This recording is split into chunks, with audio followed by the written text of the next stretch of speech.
www.jamiamadiniyajadid.org. WhatsApp group number +92 333 424 9302. الحمدللہ رب العالمین والصلاة والسلام على خیر خلقہ سیدنا و مولانا محمد وآلہ واصحابہ اجمعین اما بعد وأن المساجد للہ فلا تدعوا مع اللہ احدا. اس آیت میں اللہ تعالیٰ نے مسجد کی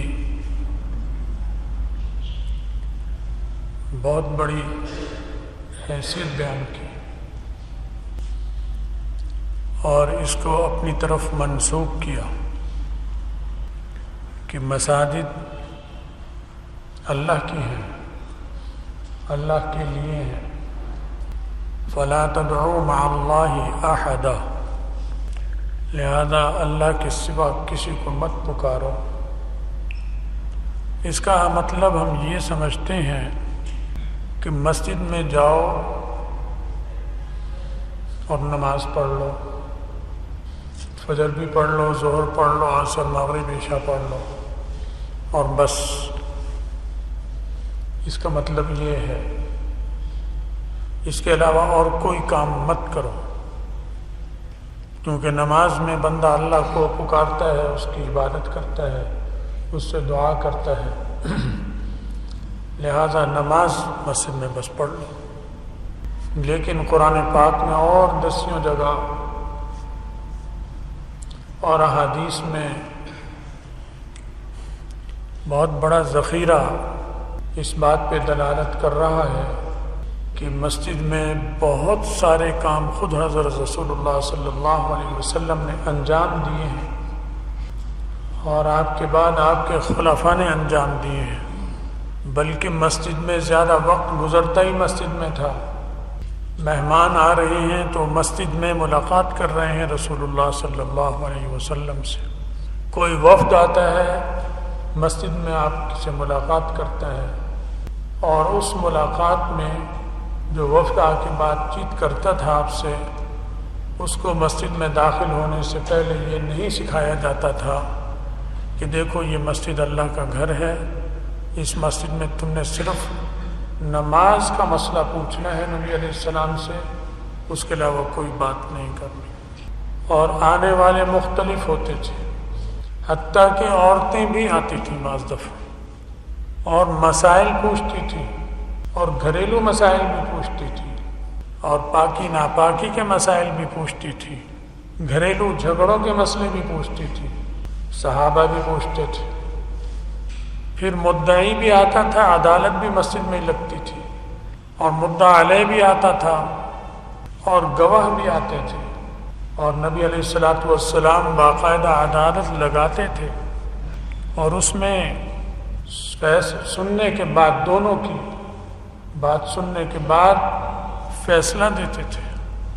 اور اگر وہ فیصلہ ایسا ہے کہ مسجد میں ہی نافذ ہو سکتا ہے تو وہی نافذ فرماتے تھے، اور جو مسجد میں نافذ ہونا ٹھیک نہیں تھا اسے مسجد کے باہر نافذ فرماتے تھے. لیکن فیصلہ مسجد میں ہو رہا ہے، مدعی مدعا علیہ کا جھگڑا مسجد میں ہو رہا ہے، زمین کا جھگڑا ہو رہا ہے، پیسے کا ہو رہا ہے، تو ہم تو اسے سب کام کو دنیا داری سمجھتے ہیں، لیکن یہ سب مسجد میں ہو رہے ہیں. اور رسول اللہ صلی اللہ علیہ وسلم خود بنفس نفیس انجام دے رہے ہیں. پھر مسجد میں ہی مشاورت ہو رہی ہے، امور خارجہ ہوں یا امور داخلہ ہوں. جو سلطنت اس وقت تک بن گئی تھی رسول اللہ صلی اللہ علیہ وسلم کی قیادت میں، اس کے مسائل ہوں یا بین الاقوامی مسائل ہوں، قیصر کے مسائل ہوں، کسریٰ کے مسائل ہوں، یعنی روم کے ہوں یا فارس کے ہوں، حبشہ کے ہوں، یمن کے ہوں، شام کے ہوں. جو علاقے فتح نہیں ہوئے وہ رومیوں کے پاس تھے اس وقت تک. بعض یمن کے علاقے جو بہت سے تھے وہ فارس کے پاس تھے. تو آپ نے یہ نہیں فرمایا کہ یہ تو دنیا داری کی بات ہے، یہ مسجد سے نکل کر کریں گے، کیونکہ مسجد تو اللہ کے لیے ہے. یہاں اللہ کے علاوہ کسی کو نہیں پکارنا، یا یہ میں نہیں کروں گا کیونکہ میں اللہ کا نبی ہوں، ان دنیا داری کے کاموں سے میرا کیا واسطہ، تم خود نمبیڑ ہو جاؤ باہر۔ اس کا فیصلہ یونان کے بادشاہ سے لو، رومیوں سے لو، اس کا فیصلہ ایرانیوں سے لو، حبشہ کے کافر بادشاہوں سے لو، کیونکہ یہ دنیاوی امور ہیں، یہ میرا ان سے کوئی تعلق نہیں۔ کیا ایسی بات کہیں ذخیرہ حدیث یا قرآن میں ملتی ہے؟ خود انجام دیا۔ گھریلو ہو جھگڑا، بیرونی ہو مسئلہ، ملکی ہو خارجی ہو، فوجی ہو سیاسی ہو، تمام وفود آتے تھے اور سیاسی مذاکرات ہوتے تھے، عموماً ان کے بات چیت سیاسی ہوتی تھی، بعض اپنے علاقے کے مسائل بھی ہوتے تھے، پھر سرحدوں کے مسائل، بین الاقوامی مسائل، تجارتی مسائل، کسٹم کے مسائل، ایکسائز ڈیوٹی کے مسائل، سب مسجد میں رسول اللہ صلی اللہ علیہ وسلم بتا رہے ہیں اور سکھا رہے ہیں۔ اور کسٹم ڈیوٹی ہوگی، اگر کافر ملک سے تجارت ہو رہی ہے اور وہ مال جب ہمارا ان کے یہاں جاتا ہے اور وہ ڈیوٹی نہیں لگاتے تو ہم بھی نہیں لگائیں گے، تجارت کو فروغ دے رہے ہیں، کیونکہ ہم لگا دیں گے تو وہ بھی لگا دیں گے، تجارت کا حجم سکڑ جائے گا، وہ لگائیں گے تو ہم لگائیں گے، وہ بڑھائیں گے تو ہم بھی بڑھا دیں گے۔ یہ سارے بین الاقوامی تجارتی اصول، اس پر گفتگو رسول اللہ صلی اللہ علیہ وسلم کر نہیں رہے، فیصلے بتا رہے ہیں، یوں کرنا ہے اور یوں کرنا ہے اور یوں نہیں کرنا۔ ساری کتابیں ہماری قانون کی بھری پڑی ہیں، اس سے جو پڑھائی جا رہی ہیں، جہاں پڑھائی جاتی ہے تو وَأَنَّ الْمَسَاجِدَ لِلَّهِ فَلَا تَدْعُوا مَعَ اللَّهِ أَحَدًا، مسجدیں اللہ کے لیے ہیں، اللہ کے ساتھ یہاں کسی کو مت پکارو۔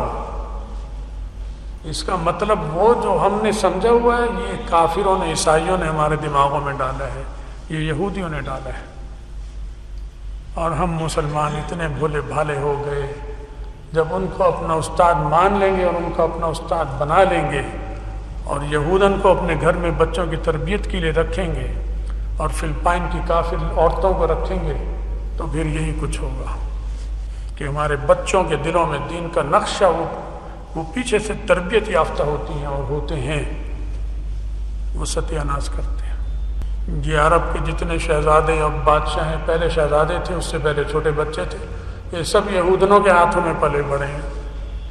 فلپائنی ملازمہ جو کافر ہوتی ہیں، ان کے ہاتھوں میں پلے بڑے ہیں، ان کے ذہن میں وہی کفریہ چیزیں ڈالی گئی ہیں اور ہم اسے خالص اسلام سمجھتے ہیں۔ وَأَنَّ الْمَسَاجِدَ لِلَّهِ فَلَا تَدْعُوا مَعَ اللَّهِ أَحَدًا کا مطلب ہے مسجدیں اللہ کے لیے ہیں، اللہ کے دیے ہوئے نظام کے علاوہ کوئی نظام، کسی نظام پر ان مسجدوں میں بات نہیں ہوگی،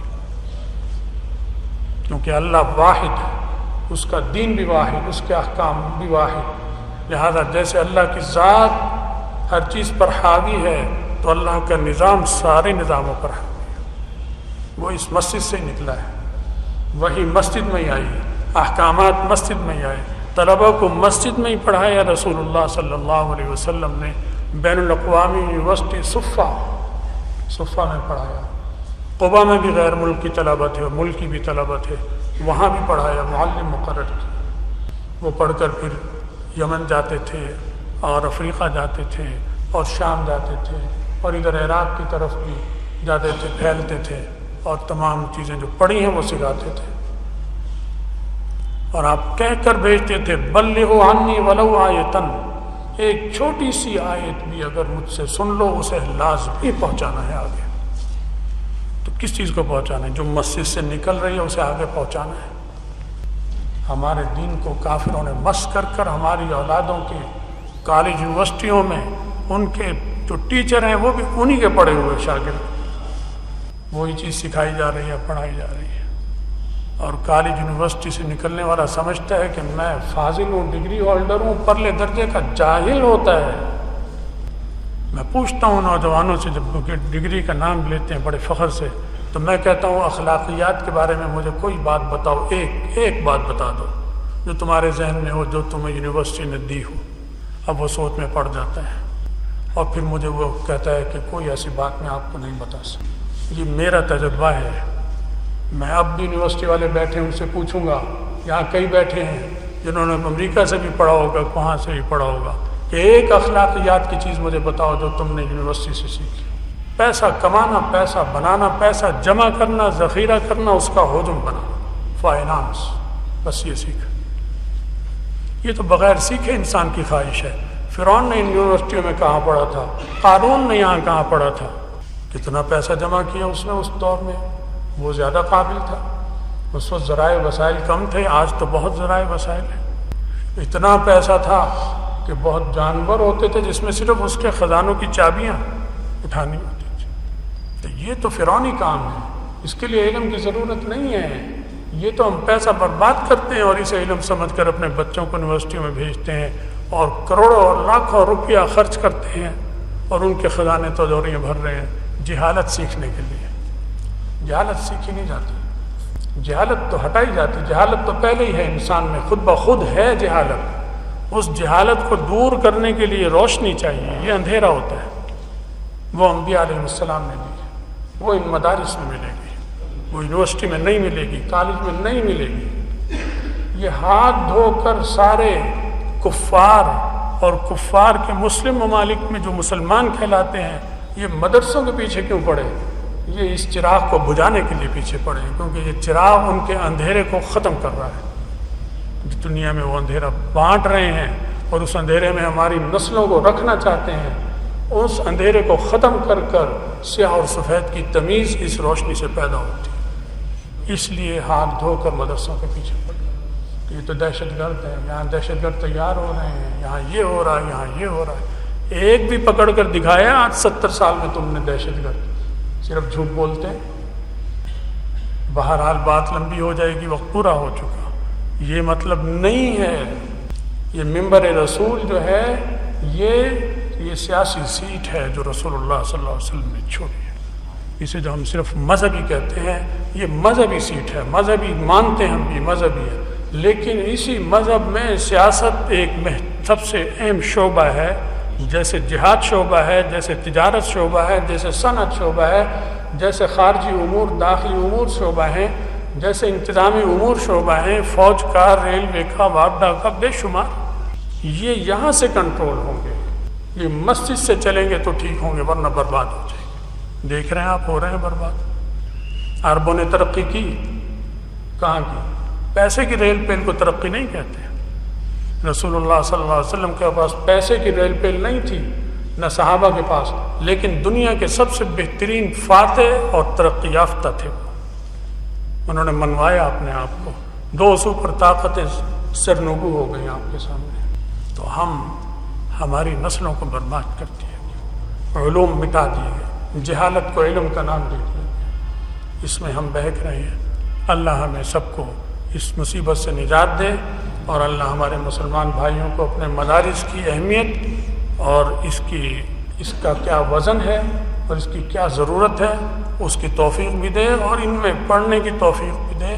آپ میں سے ہر مسلمان پر واجب ہے کہ کم سے کم 1 سال خود بھی اور اپنی اولادوں کو بھی مدرسے میں پڑھائے، تاکہ کم سے کم چھوٹی موٹی چیزیں تو معلوم ہو جائیں۔ عالم تو نہیں بنے گا 1 سال میں، لیکن اسے ضروری مسائل تو پتہ چل جائیں گے کہ میں ہوں کیا، میرا مذہب اور میرا دین کیا ہے۔ اللہ تعالیٰ سمجھ عطا فرمائے، ہم سب کا خاتمہ ایمان پر فرمائے، اور آخرت میں رسول اللہ صلی اللہ علیہ وسلم کی شفاعت اور ان کا ساتھ نصیب فرمائے۔ وآخر دعوانا الحمد للہ رب العالمین۔